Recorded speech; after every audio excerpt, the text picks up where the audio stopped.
Have you ever felt defined by your past? Imagine this. You've finally escaped a toxic marriage, rebuilt your life, and found a love that sees you for who you truly are. You're at the most important charity gala of the year, surrounded by the city's elite. Suddenly, your ex-husband appears, a man who knows every single one of your old insecurities. In front of everyone, he launches a cruel, calculated attack designed to shatter your new reality and drag you back into the shadows of the woman you used to be. The room falls silent. All eyes are on you. But what he doesn't know is that the host of this entire event, the most powerful and respected man in the room, is your new billionaire husband.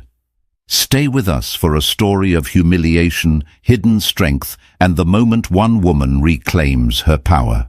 The dress was the color of a midnight sky, a deep, fathomless blue spun from silk and whispers. It felt less like fabric and more like liquid confidence against Amelia's skin. As she stood before the floor-to-ceiling mirror in their Fifth Avenue penthouse, she saw not just her reflection, but the woman she was supposed to be now. Mrs. Amelia Harrison, wife of Daniel Harrison, a man whose name was etched onto buildings and spoken with reverence in boardrooms across the globe. But tonight the silk felt heavy. "You're a million miles away," Daniel's voice, a low and comforting baritone, came from the doorway. He leaned against the frame of their dressing room, a vision in a bespoke Tom Ford tuxedo.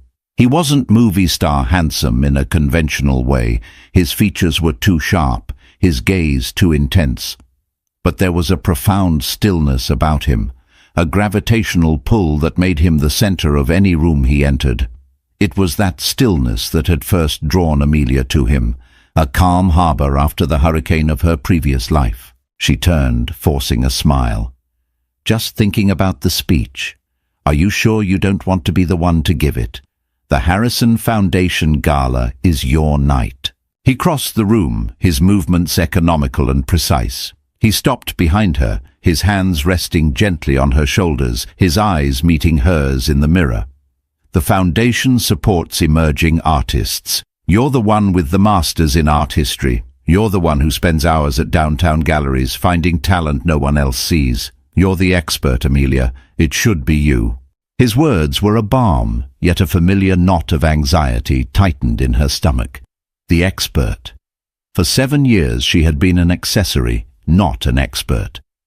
Her ex-husband, Richard Davenport, had loved to introduce her as "my artistic wife," a charming but ultimately frivolous title for the woman who organized his dinner parties and decorated their homes. Any attempt she made to pursue her own career, to co-author a paper or curate a small exhibit, was met with condescending amusement.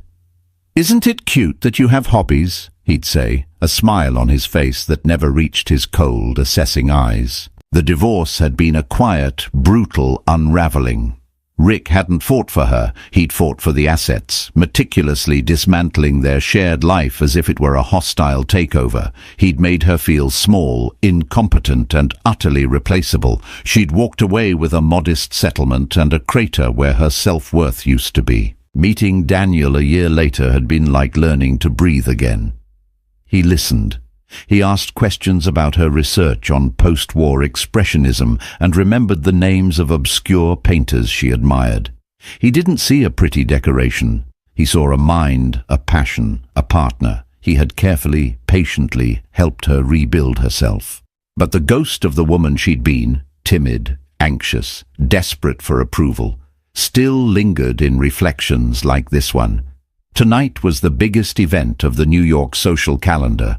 A gala hosted by her and her husband. All of society would be there. Old friends, old contacts, old ghosts. "He might be there, you know," she said, her voice barely a whisper. She didn't need to say the name. Daniel's grip on her shoulders tightened ever so slightly. "Richard Davenport is a small man, Amelia. He has no power over you anymore." "I know. Intellectually, I know that."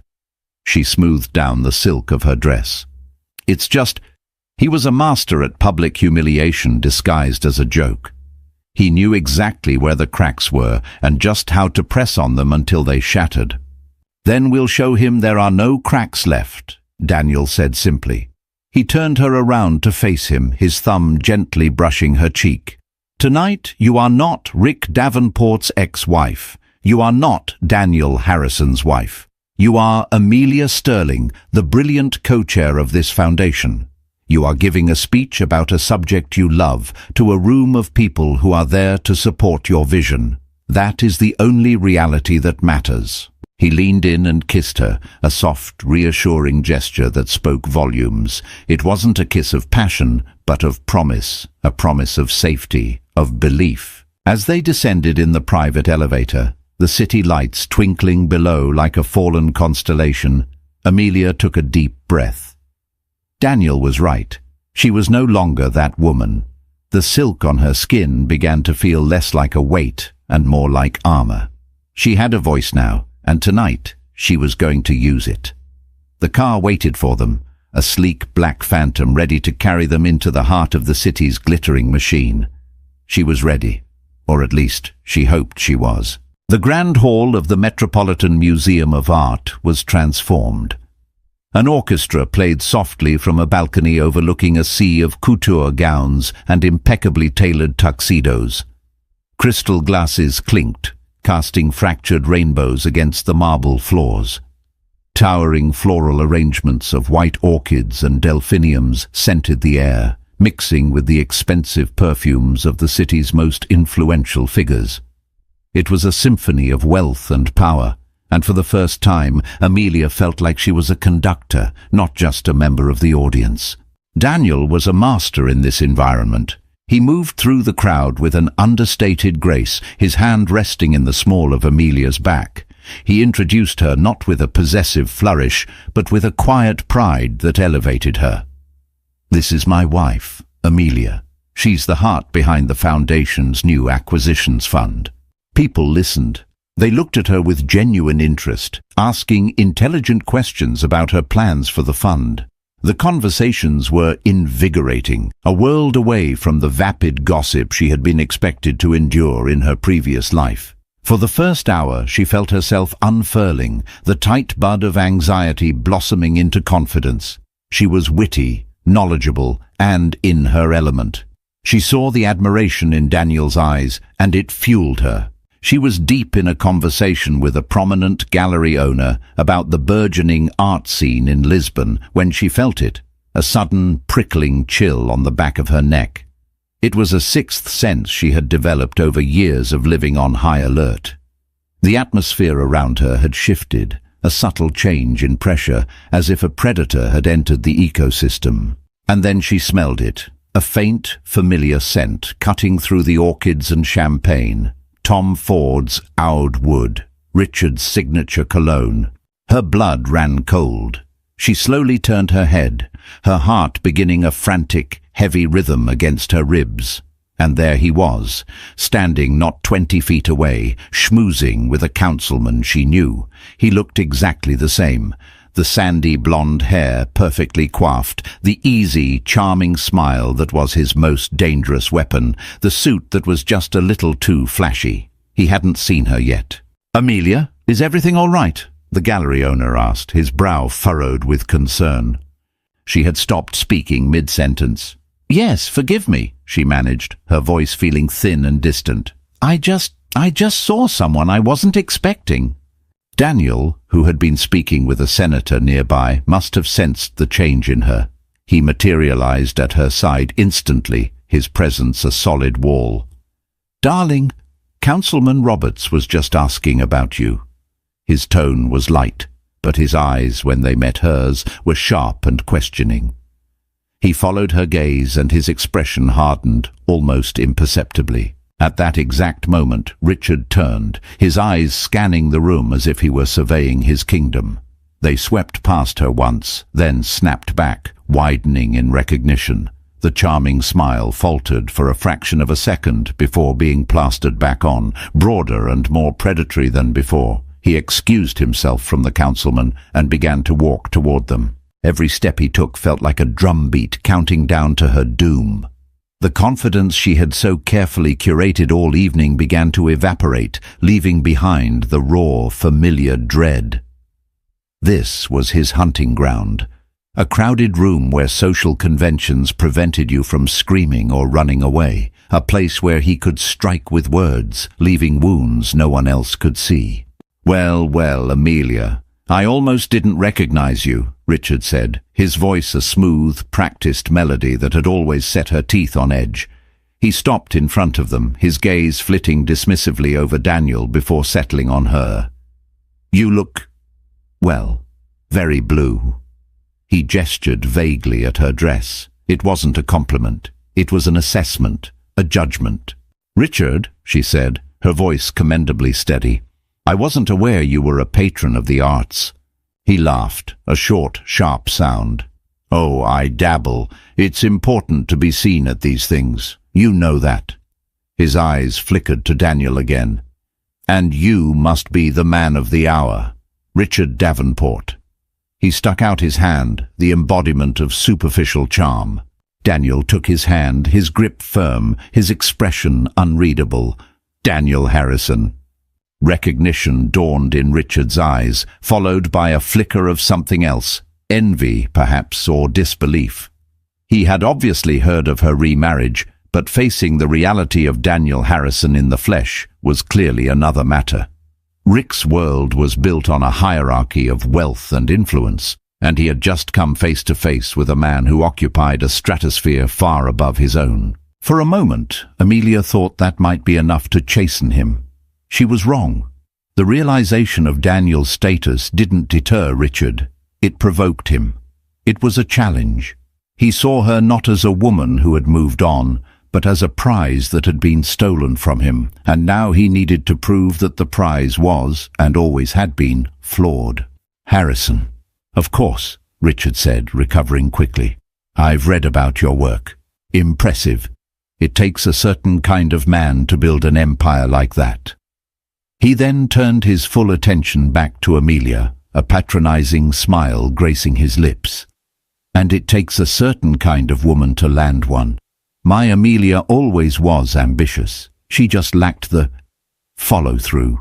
It's wonderful to see she finally found someone to handle all the tedious details for her." The attack was subtle, a poisoned dart aimed directly at her deepest insecurity, the fear that she was nothing without a powerful man beside her. Daniel's hand found hers, his fingers lacing through her own, a silent message of support. But the damage was done. The ghost of her past was no longer a whisper.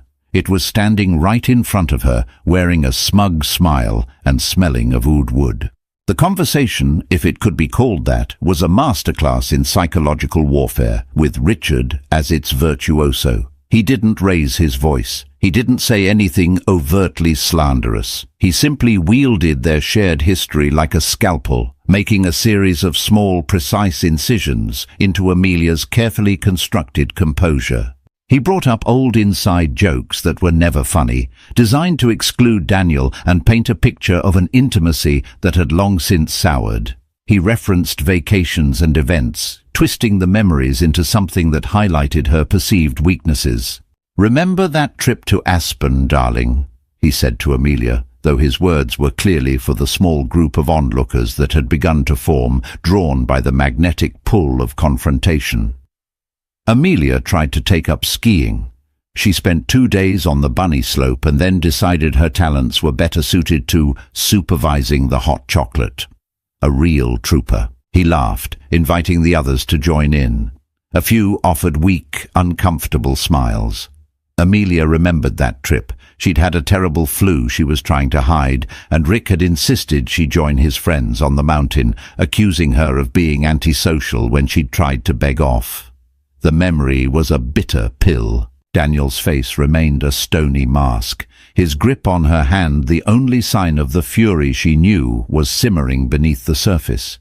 He was letting her lead, letting her decide how to handle this. But she felt her voice trapped in her throat, strangled by years of conditioned silence. To argue would be to seem defensive. To ignore him would be to concede. Rick, sensing his advantage, pressed on. He was enjoying this, the way a cat enjoys toying with a cornered mouse. He turned to a well-known investor standing nearby. You know, Amelia once had a brilliant idea for a little business, an online art consultancy for young collectors. I thought it was adorable. Poured a little seed money into it for her, just for fun. He sighed dramatically. But bless her heart, the numbers, the logistics, it was all a bit much. It's hard work, building something from scratch. It requires a certain grit. This was his masterstroke, the deepest, most painful cut. It wasn't a little business idea. It had been her dream. She had spent a year developing the business plan, building a website and making contacts. The seed money he mentioned had come with so many strings and so much oversight that he had effectively suffocated the venture before it could even breathe. He had second-guessed every decision, belittled her strategies in front of their friends, and finally pulled the funding with a dismissive, "I think we've had enough of this little experiment, don't you?" He had framed its failure as her personal failing, a testament to her lack of business acumen, and she, broken and exhausted, had believed him. To hear him retell that story now in this public forum as a quaint anecdote of her charming incompetence was devastating. It was a public rewriting of her history, erasing her effort and ambition, and leaving only a caricature of a spoiled wife playing at business. The air grew thick with unspoken pity. She could feel the eyes on her, the sympathetic tilts of the head, the gentle, condescending smiles. They weren't seeing Amelia Sterling, the capable art historian. They were seeing Rick's version, the flighty, ambitious woman who couldn't quite make it on her own and had to find a richer, more powerful man to finish the job. Her breath hitched. The grand hall, with its soaring ceilings and beautiful music, suddenly felt claustrophobic, like the walls were closing in. The silk of her dress was no longer armor. It was a shroud. She felt a familiar, hot sting behind her eyes, and she prayed with every fiber of her being that she wouldn't cry. That was what he wanted. A public display of emotion would be his ultimate victory. She risked a glance at Daniel. His jaw was clenched so tightly, a muscle jumped in his cheek. His eyes were no longer unreadable. They were filled with a cold, terrifying rage, but it was controlled. He was a patient hunter, waiting for the perfect moment to strike. He met her gaze and gave a nearly imperceptible shake of his head, a silent command. Don't let him win. It was then that Richard, drunk on his own cruelty and the rapt attention of his audience, made his fatal mistake. He overplayed his hand.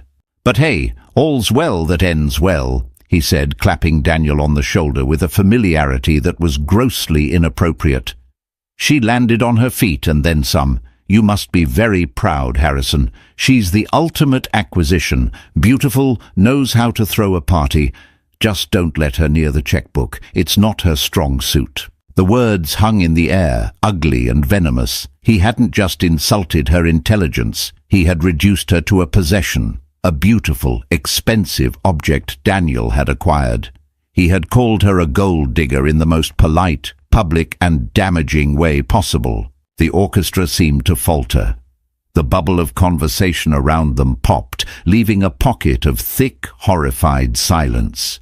This was no longer subtext. This was a public execution, and Amelia was the one on the scaffold. In the immediate aftermath of Richard's final venomous remark, the world seemed to slow down. The ambient noise of the gala, the music, the chatter, the clinking of glasses, faded into a dull, distant roar, like the sound of the ocean heard from inside a seashell. All Amelia could focus on was the ring of faces around her, their expressions a mixture of shock, morbid curiosity, and thinly veiled pity. It was the look she dreaded most, the one that confirmed she was a subject of gossip, a tragic figure in a drama not of her own making. She felt the old panic rising, a cold tide threatening to pull her under. Her instinct, honed over 7 years of marriage to Rick, was to shrink, to apologize, to smooth things over and absorb the humiliation as if it were her due. She could feel the phantom weight of his hand on her arm, the subtle pressure he would use to signal her compliance. But his hand wasn't there. Daniel's was. His grip on her fingers was a grounding force, an anchor in the swirling chaos of her emotions. She looked from the pitying faces of the crowd to the smug, expectant smirk on Richard's face. And finally, she looked at Daniel. The rage was still there in his eyes, a banked fire, but it was overshadowed by something else, an unwavering, absolute belief in her. He wasn't looking at her with pity. He wasn't looking at her as a victim he needed to rescue. He was looking at her as his equal, his partner, waiting for her cue. In that moment, he wasn't deciding how to save her. He was giving her the space to save herself. And in that space, something shifted within Amelia. A different kind of fire began to burn away the cold dread. It was a slow, quiet burn of indignation. Not just for herself, but for the woman she was now, the woman Daniel saw. She had spent years allowing Richard to define her narrative. She had let him write the story of her failures, her inadequacies, her cute little hobbies. She had let him convince her that his voice was the only one that mattered. No more. She gently squeezed Daniel's hand, a signal. Then she let go, standing on her own. She took a single, deliberate step forward, closing the small gap between herself and Richard. The movement was small, but it was an act of claiming her ground. She met his gaze directly. He was still smiling, anticipating tears or a flustered retreat. He wasn't prepared for the stillness he saw in her eyes. "It's interesting, Richard," she said, her voice quiet, but carrying with perfect clarity in the silent pocket around them. It didn't tremble. "You talk about my business venture as if you were a benevolent patron watching a child play with blocks." Richard's smile tightened. "Now, Amelia, don't be dramatic." "I'm not," she continued, her voice gaining strength. "I'm being precise. You call it seed money. I call it a leash. You didn't invest in my business. You bought a controlling interest in my dream so you could strangle it. A real investor, a real partner, offers support and guidance. You offered criticism and control. The business didn't fail because of my lack of grit. It failed because you engineered its failure, because the thought of me succeeding at something that was entirely my own was more threatening to you than any financial loss." A murmur rippled through the small crowd. This was not the response anyone had expected. Richard's face, for the first time, lost its smugness. A flicker of genuine shock replaced it. Amelia wasn't finished. She took another breath. "And as for my supposed inability to handle a checkbook," she said, her gaze sweeping over the onlookers before landing back on him, "you're right, in a way. I was never very good at managing the allowance you gave me. But the acquisitions fund for this foundation, which I have been managing for the past 6 months, has already seen a 7% return on its investments. We have acquired 3 major works from undervalued artists, one of whom just had her first solo show at the Whitney." She let that hang in the air. She saw the investor Rick had been talking to raise his eyebrows in genuine surprise. "You see, Rick," she said, and for the first time she used the diminutive name he hated, the one his father used to use when he was disappointed in him. "The difference between you and Daniel is not the size of your bank accounts. It's that you saw me as a liability to be managed, and he sees me as an asset to be valued. You handed me crayons and called me an artist. He handed me a foundation and trusted me to build a legacy." She paused, then delivered the final quiet blow.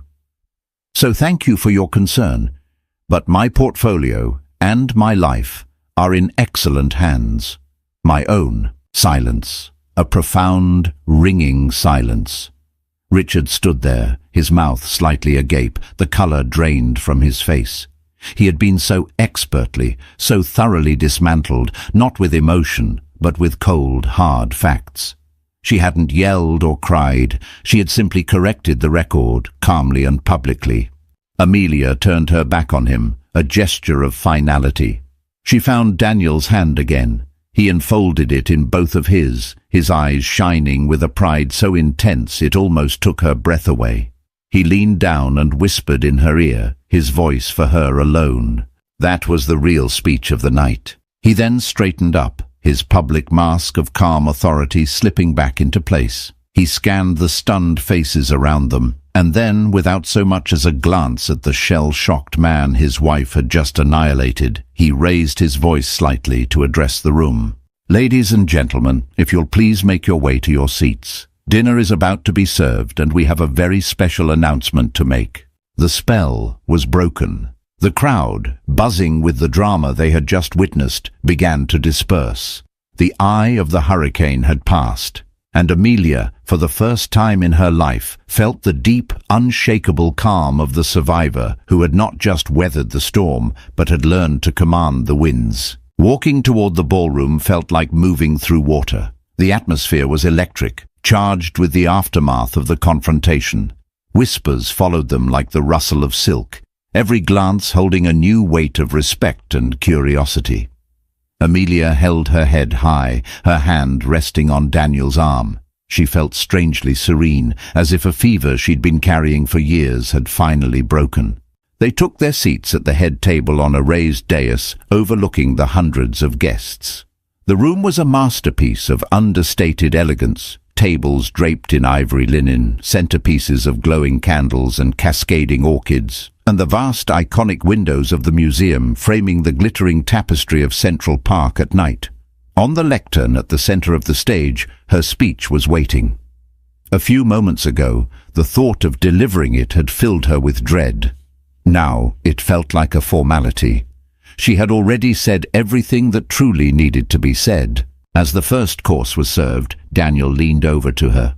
"Are you okay?" he asked, his voice low and concerned. She met his gaze and gave him a genuine smile, the first truly relaxed one of the evening. "I'm better than okay, Daniel. I feel light." He nodded, understanding completely. "He won't bother you again." It wasn't a threat. It was a statement of fact. Social predators like Richard fed on perceived weakness. Tonight, Amelia had shown him and everyone else that she was made of steel. He had lost his power. After the main course was cleared, a hush fell over the room as Daniel approached the lectern.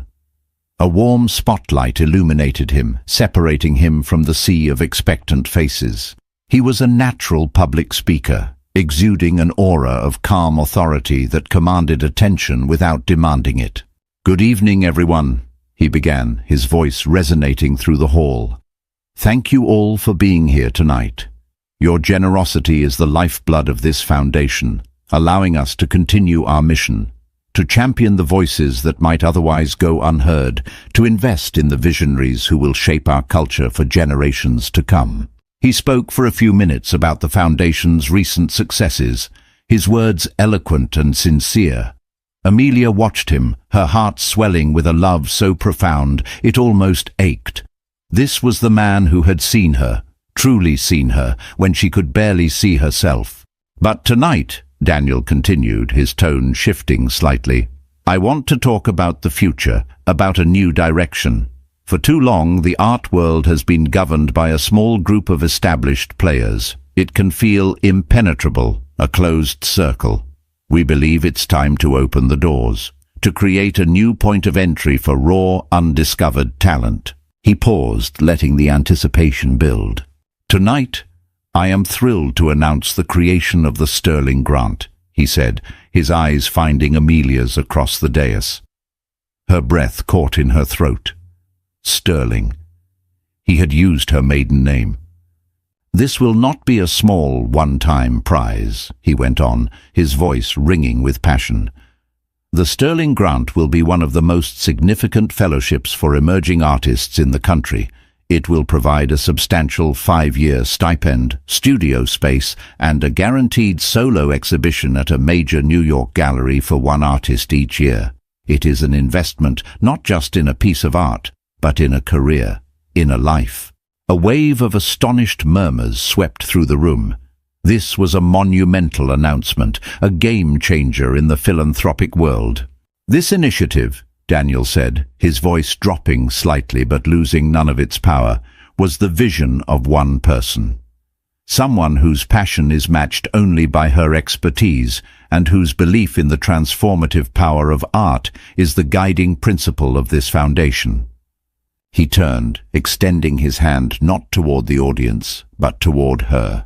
The committee for this new grant required a chairperson with a unique combination of academic rigor and a true street-level understanding of the contemporary art scene, someone with the courage to take risks on new talent and the integrity to lead this multi-million-dollar initiative. There was only one choice. Ladies and gentlemen, please join me in congratulating the inaugural chair of the Sterling Grant Selection Committee, my wife, Amelia Sterling. The room erupted in thunderous applause. For a moment, Amelia was frozen in her seat, stunned. This was what he had meant by a special announcement. This wasn't just a title or a vanity project. It was a position of immense responsibility and influence. He wasn't just defending her honor. He was broadcasting her competence to the entire world, cementing the very authority Richard had tried to strip from her. He had taken Richard's narrative, that of the incompetent wife playing with her hobbies, and set it on fire. Daniel was still standing there, his hand outstretched, a proud and loving smile on his face. Shaking slightly, Amelia rose and walked to the lectern, the applause swelling around her. She stood beside him, and he discreetly slid her prepared speech to the side, giving her a small nod of encouragement. He knew she didn't need it anymore. She looked out at the hundreds of faces, all turned toward her, waiting. She saw them now not as judges, but as allies. She found the table where she had last seen Richard. He was gone. His seat was empty. He couldn't bear to witness this. He couldn't stay for her coronation. Amelia leaned into the microphone, the quiet confidence she had found earlier, now a solid, unwavering core within her. "Thank you, Daniel," she began, her voice clear and strong, "and thank you all. I am deeply honored to accept this position. For too long I have been a quiet admirer of art. Now I have been given the opportunity to be its advocate, and I promise you all, I will not be quiet any longer." The applause that followed was even louder than before. It was the sound of her future beginning. Richard Davenport didn't just leave the gala. He fled. He slipped out a side exit like a common thief, the thunderous applause for Amelia chasing him out into the cold New York night. He half expected the doorman to sneer at him, the valets to whisper as he claimed his car. Every shadow seemed to hold a mocking face. He drove his silver Porsche too fast through the city streets, the engine's roar a poor substitute for the power he had felt just an hour earlier. He had walked into that gala feeling like a king, ready to put his upstart ex-wife back in her place, to remind her of the natural order of things. He was Richard Davenport. She was the woman he had discarded. But the memory of her standing there, her voice calm and cutting, her eyes clear of the fear he had worked so hard to instill, played on a loop in his mind. "You handed me crayons and called me an artist. He handed me a foundation and trusted me to build a legacy." The words were like acid, dissolving the carefully constructed edifice of his superiority. She hadn't just defended herself. She had dissected him. She had exposed him for what he was, a petty, insecure bully whose only strength lay in tearing others down. And she had done it in front of everyone. The investors, the councilmen, the old money families whose approval he so desperately craved. He had tried to make her small, and in doing so had revealed his own insignificance. He got back to his sterile, oversized apartment in Tribeca and poured himself a large glass of Macallan 25. He stood by the window, looking out at the city that now felt hostile and alien. His phone buzzed. It was a text from one of the men who had been in the circle during the confrontation. "Tough night, Rick. Might be best to lay low for a bit." It wasn't a message of sympathy. It was a warning, a disavowal. He was already becoming a social pariah. The next few days were a slow, agonizing bleed. The story of the confrontation at the Harrison Gala spread through the city's elite circles like wildfire. But the narrative wasn't what he had intended. He wasn't the charming ex-husband putting a gold digger in her place. He was the villain.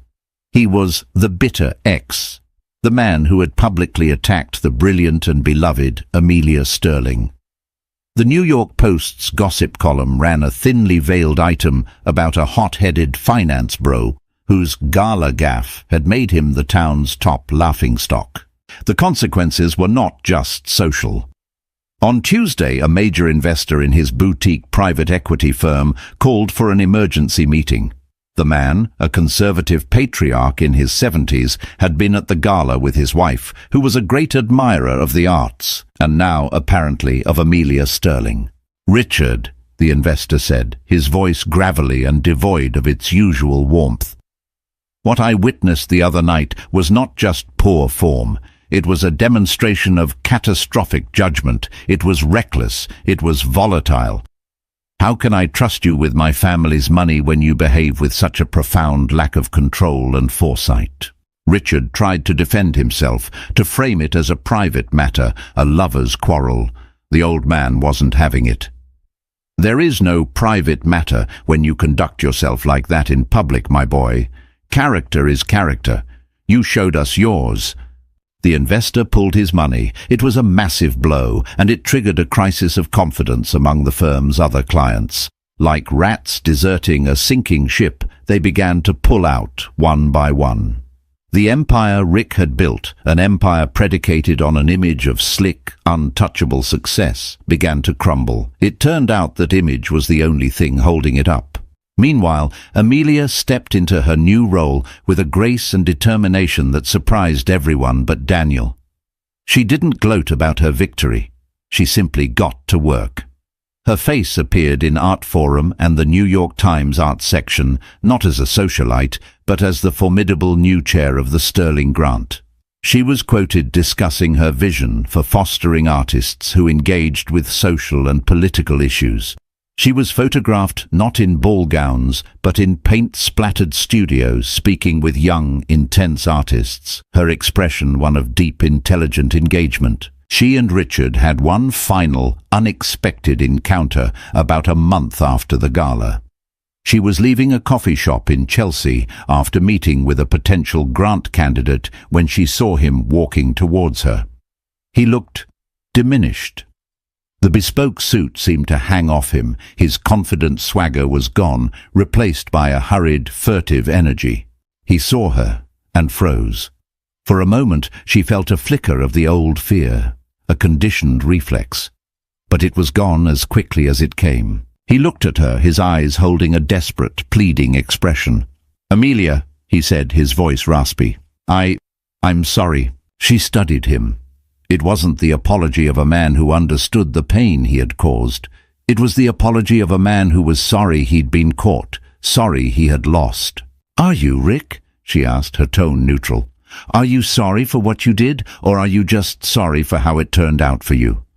He had no answer. He just stared at her, the full weight of his ruin visible in his face. Amelia felt a surge of something she didn't expect. It wasn't hatred or satisfaction or even triumph. It was pity. A deep, profound pity for this small, hollow man who could only feel big by making others feel small. He was a ghost, haunted by his own inadequacies. "Goodbye, Richard," she said, and there was no malice in it, only a quiet finality. She walked away without looking back, leaving him standing on the sidewalk. She wasn't escaping him anymore. She was simply leaving him behind, a relic of a past that no longer had any claim on her. She had a meeting to get to, a legacy to build. And for the first time, the path ahead was completely, dazzlingly clear. The penthouse, which had once felt like a beautiful stage for a life Amelia was still learning to perform, now simply felt like home. The weeks following the gala were not filled with triumphant celebration, but with a quiet, deepening intimacy between her and Daniel. The dramatic public events had forged something new between them, transforming their love from a safe harbor into a shared fortress, built on a foundation of absolute trust. One rainy Saturday afternoon, they were curled up together in the library, a room panelled in dark, soothing mahogany and filled with the comforting scent of old books and leather. A fire crackled in the hearth, casting a warm glow on the floor-to-ceiling shelves. Amelia was reading a proposal from a young sculptor in Brooklyn, while Daniel was going through financial reports, his brow furrowed in concentration. For a long while, The only sounds were the crackling fire and the gentle rustle of paper. It was a comfortable silence, the kind shared by people who have nothing to prove to one another. Finally, Amelia set the proposal down. "I never properly thanked you," she said softly. Daniel looked up from his papers, his intense gaze softening as it met hers. "For what?" "For what you did at the gala, for the grant, for everything." He closed the folder he was holding and gave her his full attention. "Amelia, I didn't do anything. I just provided a platform. You were the one who climbed up on it and delivered the speech of a lifetime twice." "But you could have," she insisted. "You could have stepped in. You could have destroyed him. You could have been the knight in shining armor. It's what everyone expected." "And what would that have accomplished?" he asked, his voice thoughtful. "It would have proven that Daniel Harrison is a powerful man who protects his wife. Everyone already knows that. It would have made you a footnote in your own story. I was not interested in that."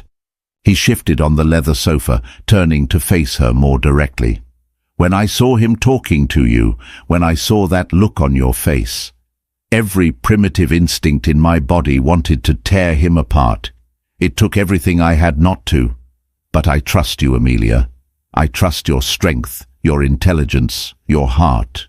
My job isn't to fight your battles for you. My job is to make sure you have the right armor and that you know the battlefield is level. The victory had to be yours. It was the only way to truly silence him." Tears welled in her eyes, but they were not tears of sadness or pain. They were tears of profound gratitude. In her first marriage, her strength had been seen as a threat. With Daniel, it was her most cherished attribute. He didn't want to possess her. He wanted to empower her. "The sterling grant," she said, her voice thick with emotion. "Using my name, it was the only name that made sense," he said simply. "It's your legacy, your vision. Harrison is the name on the buildings, the name of the corporation. But Sterling, that's the name of the woman I fell in love with. The brilliant, passionate woman who deserved to have her name on something that will outlast both of us." She finally understood the depth of his character. His power wasn't in his wealth or his influence. It was in his perception, his emotional intelligence. He had understood that her redemption couldn't be given to her. It had to be earned. He hadn't just saved her from a moment of humiliation. He'd given her the tools to free herself from a lifetime of doubt. She moved across the sofa and curled into his side, resting her head on his shoulder. He wrapped his arm around her, holding her close. They sat like that for a long time, watching the flames dance in the hearth. "I saw him," she said quietly after a while. "Richard, a few weeks ago." She felt his arm tense slightly. "And?" "He apologized." She paused. "But he wasn't sorry. Not really. He was just broken. I felt sorry for him." Daniel was silent for a moment. "Then you are truly free of him," he said at last. "Hate is a chain. Pity is just a final look back before you close the door." He was right. The door was closed, locked. The ghost was gone. In its place was a quiet, unshakable certainty. She was not the woman Richard had tried to make her, nor was she defined solely by the love of the good man beside her. She was the architect of her own life, and she was just beginning to build. The fire crackled, the rain tapped against the window pane, and inside their quiet fortress, Amelia Harrison, born Amelia Sterling, felt perfectly, profoundly at peace. 6 months later, the first annual Sterling Grant Award ceremony was held not in a grand, impersonal museum hall, but in a vibrant, sprawling gallery space in the heart of Chelsea. The cavernous room was filled with the raw, challenging work of the 5 finalists. There were massive, unsettling sculptures forged from reclaimed steel, intricate digital canvases that pulsed with light and data, and haunting photographic portraits that captured the soul of the city's forgotten corners. The air buzzed not with the polite murmur of high society, but with the excited, passionate chatter of artists, critics, and true collectors. Amelia moved through the crowd, not as a host, but as a central part of the creative energy. She wore a simple, elegant black dress, her only jewelry, the quiet confidence she now carried as a second skin. She greeted artists by their first names, discussing their techniques with an easy, expert familiarity. She introduced young, nervous painters to influential critics, her endorsements carrying real weight. She had become a power broker in this world, not through wealth, but through respect. Daniel was there, of course, but he remained in the background, watching her with a quiet, ever-present pride. He was not the center of this universe. She was. He was the patron, but she was the curator. The evening culminated in the announcement of the winner. Amelia took the small stage, the crowd falling into a rapt silence. She looked out at the faces, young, old, hopeful, established, and felt a deep sense of purpose. "When we envisioned the Sterling grant," she began, her voice clear and resonant, "we didn't just want to find a great artist. We wanted to find a necessary voice, someone whose work doesn't just decorate a wall, but demands a conversation. Someone who shows us the world, or ourselves, in a way we have never seen before." She spoke about each of the 5 finalists, highlighting the unique power of their work with such insight and eloquence that each of them felt like a winner. Then she opened the envelope. The recipient of the inaugural Sterling grant is a photographer whose work is a testament to the resilience of the human spirit. She turns her lens on the communities we too often ignore and finds not despair but a fierce, defiant beauty.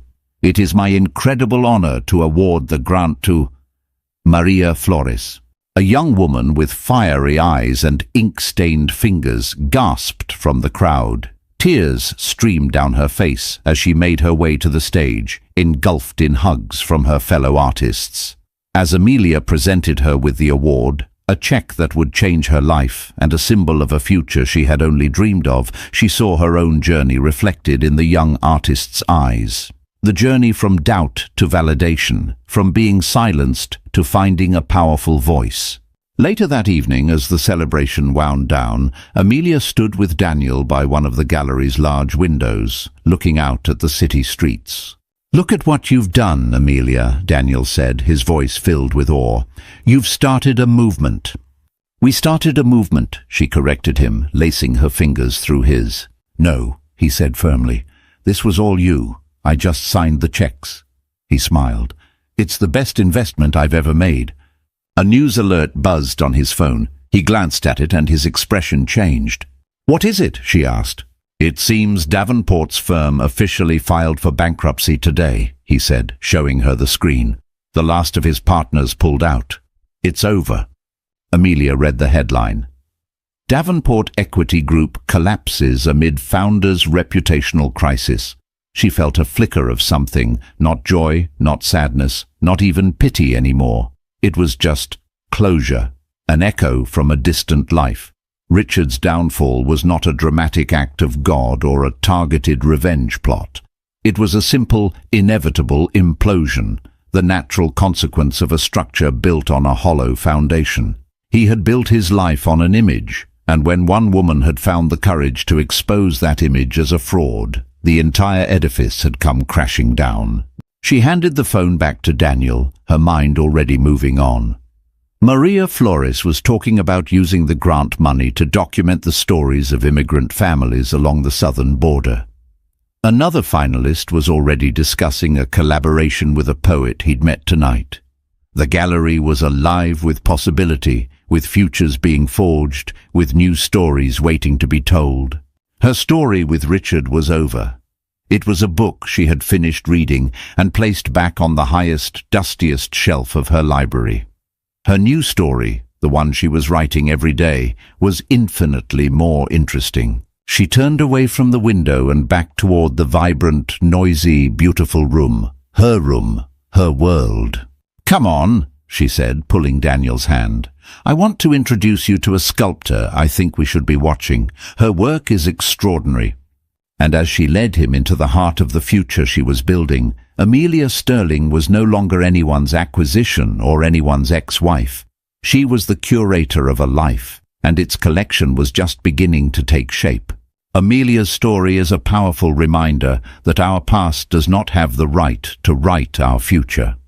True strength isn't about dodging the blows of life, but about standing up after you've been knocked down, finding your voice, and calmly speaking your truth, even when it trembles. It shows that the most powerful revenge is not loud or dramatic, but is found in the quiet, determined act of building a life so full and meaningful that the ghosts of yesterday simply have no place to live. If this story of resilience resonated with you, please show your support by hitting that like button. Make sure you subscribe and click the notification bell so you never miss another journey with us. Share this video with anyone who needs a reminder of their own strength. Thank you for watching.